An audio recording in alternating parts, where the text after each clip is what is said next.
নারায়ণগঞ্জের রূপগঞ্জে মুরাপাড়া এলাকায় অগ্নিসংযোগের ঘটনাস্থল পরিদর্শন করেছেন জাপান বাংলাদেশ গ্রুপের চেয়ারম্যান শিল্পপতি সেলিম প্রধান। ২৮ ডিসেম্বর শনিবার দুপুরে মুরাপাড়ায় পুড়িয়ে দেওয়া প্রগতি অ্যাসোসিয়েশনের কার্যালয়ে যান সেলিম প্রধান। এ সময় অ্যাসোসিয়েশনের সদস্যরা জানান, বৈষম্য বিরোধী ছাত্র আন্দোলনের পর থেকে গরিব ও অসহায় দুঃখী মানুষের পাশে দাঁড়ান সংগঠনের সদস্যরা। আওয়ামী লীগের দোসররা ঈর্ষান্বিত হয়ে এই অফিসে আগুন দেন বলেও তাদের ধারণা। পরে জাপান বাংলাদেশ গ্রুপের চেয়ারম্যান সেলিম প্রধান বলেন, খোকন ও দীপু ভূঁইয়া আওয়ামী লীগের দোসরদের সাথে নিয়ে সাধারণ মানুষের উপরে নির্যাতন অব্যাহত রেখেছে এবং তারেক জিয়ার প্রতি দৃষ্টি আকর্ষণ করে বলেন, এদের বিরুদ্ধে ব্যবস্থা নেওয়ার। এই ছাত্র লীগ, যুবলীগ, এদের আশ্রয়দাতা কে জানেন? খোকন, দীপু ভূঁইয়া।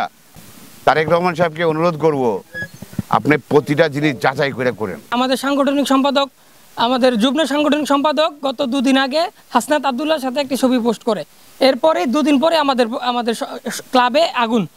আর এর আগে আপনারা জানেন সচিবালয়ে আগুন দেওয়া হয়েছে, এখন আমাদের ক্লাবে আগুন দেওয়া হচ্ছে। এ দ্বারা আমাদের একটা বড় একটা অংশ যারা সমাজকে পরিবর্তন করে সক্রিয়ভাবে কাজ করতেছে তাদেরকে দামিয়ে রাখার জন্য একটা বড় ষড়যন্ত্র চলতেছে।